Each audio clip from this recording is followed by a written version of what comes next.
Hey there, movie fans. Welcome to the Blues of May 2022. I'd like to begin with a shout out. I haven't done one in a while, and it goes to a YouTuber who calls himself Undead Sick 83. He's a very nice guy. He's Dutch, just like me, and he has a great taste in movies, just like me. And he does reviews on movies and TV series, and he does live streams every now and then. He doesn't have many subscribers, and his video doesn't have many views, so this way I want to put his channel into the spotlights and show him my support, and hopefully you will do the same. So go check him out and subscribe to Undead Sick 83. The link is below as usual. Okay, well, Carlos, Eastwood for Life fan, helped me out once again, getting a couple of titles, and I'll show you the letter first that he has written to me. Hi Donnie, here are the two movies that I've helped to add to your movie collection. Mario Bava's Shock, which I'm not familiar with, and Jimmy Wang Yu's The Chinese Boxer, the 88 film's first pressing limited edition with the slipcover. I do expect this edition will be hard to track down eventually with the passing recently of Jimmy Wang Yu. Yes. Enjoy the movie, my friend. The movies, my friend. Speak soon, Carlos. Well, what can I say, Carlos? Thank you once again for helping me out. So here is Shock. This is Mario Bava's final film. It's been a while since I've seen it. I used to have this large hard box from either Germany or Austria with all kinds of stuff in it, you know, DVD and other things. But I have traded it with Gavin, Lord Juggalo 5150. Some of you might still remember him. He's not on YouTube anymore, unfortunately, but his channel still exists. But yeah, now I got the Arrow video Blu-ray. Here's the original artwork right there. So yeah, thank you very much, Carlos. And here is The Chinese Boxer, which I enjoyed quite a bit. Yeah, RIP Jimmy Wang Yu. You know, before Bruce Lee and Jackie Chan and Jet Li, Donnie Yen and all those other guys, you had Jimmy Wang Yu. And by the way, shout out to Ramon, the Dutch film buff. He recently did a video of his Jimmy Wang Yu collection. Definitely go check it out. I'll put the link below. His knowledge, not only for Jimmy Wang Yu films, but for martial arts cinema in general, is unparalleled. You know, he really knows his stuff. So go see it. And Carlos, thanks again, buddy. Okay, I got 4 movies here from one of my favorite directors. I'm planning to complete the filmographies of my favorite directors, and one of them is Walter Hill. So I picked up 48 Hours, which is a classic, you know, a classic buddy cop action comedy. The excellent sequel, Another 48 Hours.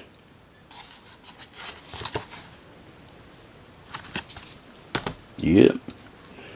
Streets of Fire. It was great revisiting this movie again after God knows how long. I forgot that Bill Paxton was in it. But yeah, fun movie with a fantastic soundtrack.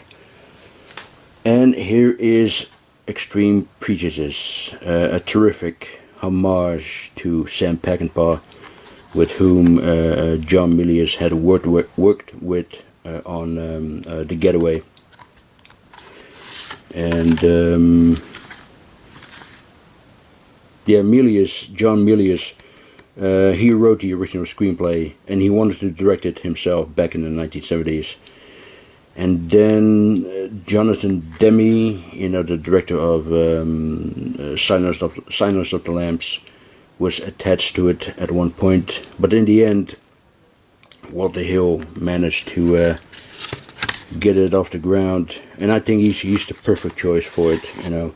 Although I would have loved to see what Milius had done with it. But it's a great film with a stellar cast.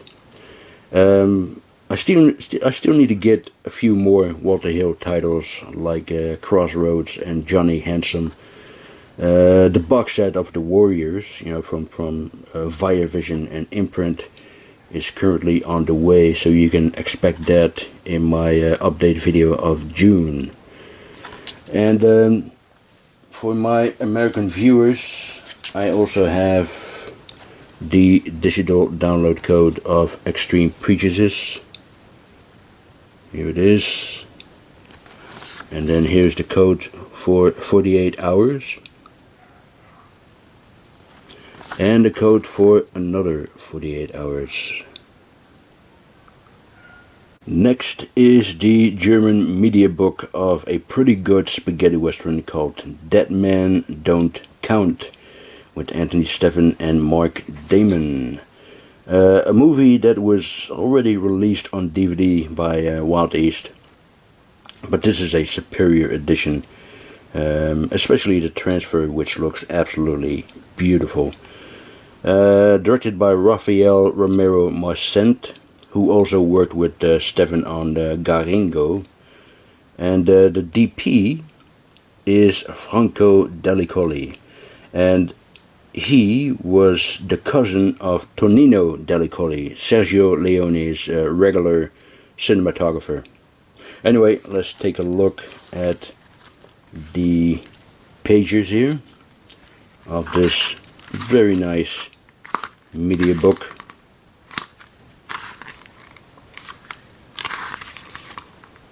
Here's some stills from the movie. And here are the Marcent brothers, Raphael, who directed this movie, and Joaquin Luis Romero Marcent, who also directed several westerns, including Cutthroat 9. Oh, here it is. There's Cutthroat 9, among other westerns that the brothers have done.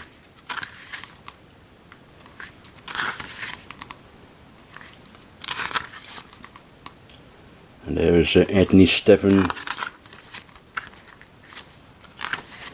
and Mark Damon, who quit acting at one point and is now a successful Hollywood producer.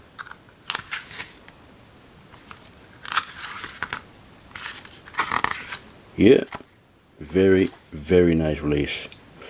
And here is another media book from Germany.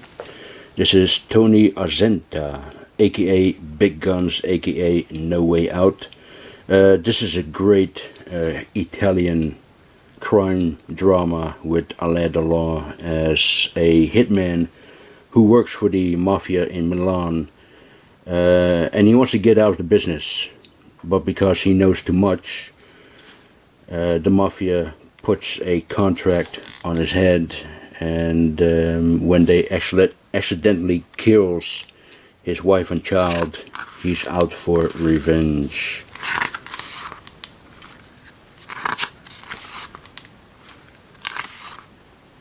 There's Richard Conti as the mafia boss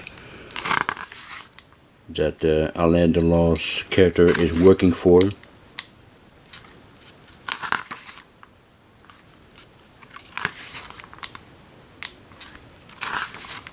Yeah, it's oops. You didn't see that. It's a really good film, and here is Lucio Tesari, the director.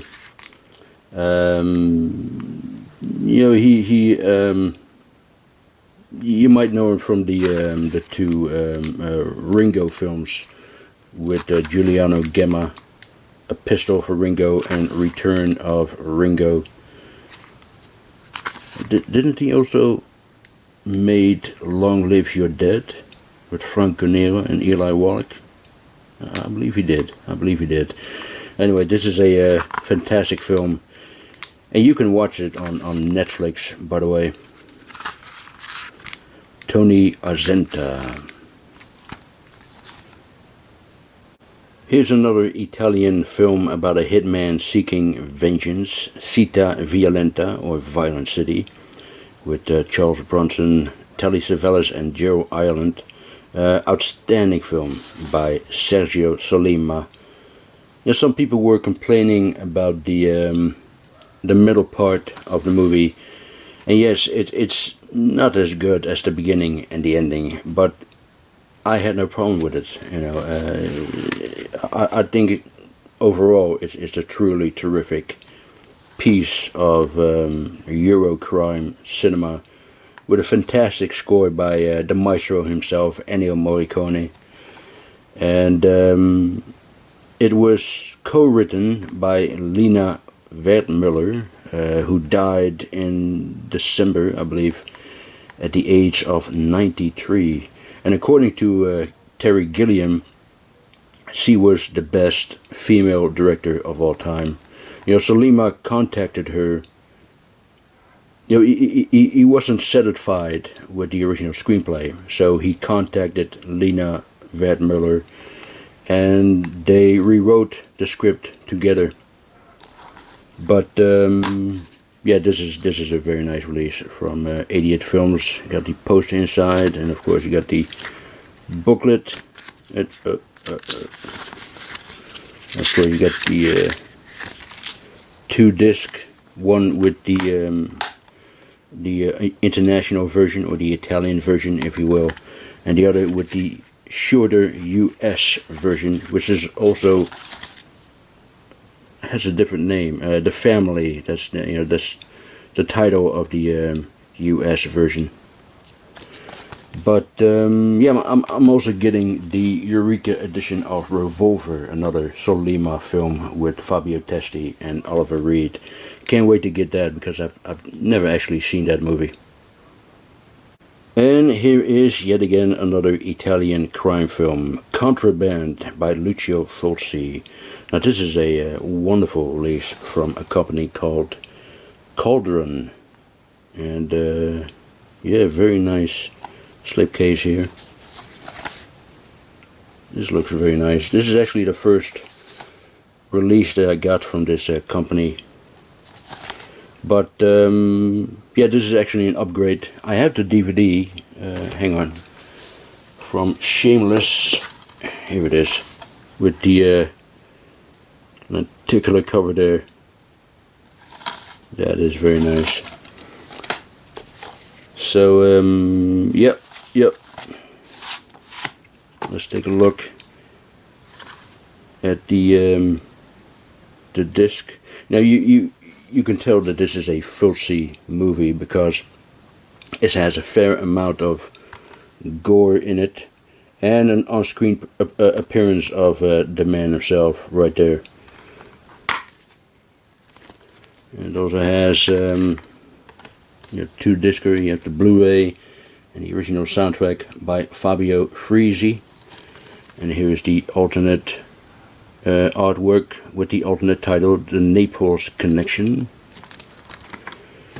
And some lobby cards right here.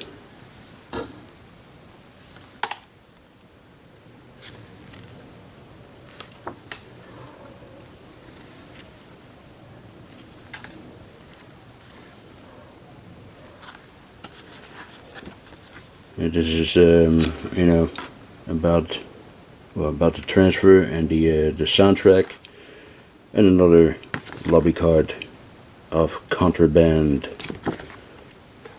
Yeah, very, very nice release, this one, and a really good film. I picked up Cockfighter. This has a really, really good cast. Here's the always reliable Warren Oates. I watch anything with him in it. Harry Dean Stanton, always great to see him. Millie Perkins, she's not on any of these stills, but she played Anne Frank in the George Stevens movie, you know, the Diary of Anne Frank. I really need to see more of Monty Hellman's films. You know, this is only the second one that I've seen. The first one is Two Lane Blacktop, also with Warren Oates, and that's a personal favorite of mine. You know, it's one of the coolest films I've ever seen. Correction, here is another Monty Hellman movie that I've seen, China 9, Liberty 37, again with Warren Oates. How could I forget about this one? So I really need to watch more of his films. I know that he worked with Jack Nicholson several times, and to horror fans among us, he's best known as the director of Silent Night, Deadly Night 3. And to Quentin Tarantino fans among us, I think you can pretty much say that if it wasn't for Monty Hellman, we would probably never have heard of Tarantino. He's really the one who gave him a career, you know. But anyway, this is a decent little film, but I have to warn you, the cockfights are real. There's even one in slow motion, and they're very unpleasant to watch. So if you're, you know, if you can't handle that, better skip the movie. Oh yeah, here's the alternate artwork. A very misleading alternate artwork with a very misleading alternate title. I guess Roger Corman has something to do with it. You know, that he re-released the film and made it look like something entirely different. You know, that's a typical thing of him to do. But yeah, it's a hard film to recommend. It really depends on how you feel about it. And last but not least, I got this very nice box set from Indicator / Powerhouse of Mae West in Hollywood, 1932 and 1943. Yeah, this is a very nice set. Now, call me lazy, but I'm not going to show you the whole thing. Instead, I will put a link below to a video that Steven had done, real classic film reviews. You know, he did a video showcasing this entire set. So if you want to see more of it, check out that video. Anyway, that is it for my May update of 2022. Thank you very much for watching. I hope you enjoyed it, and I'll talk to you next time. Bye.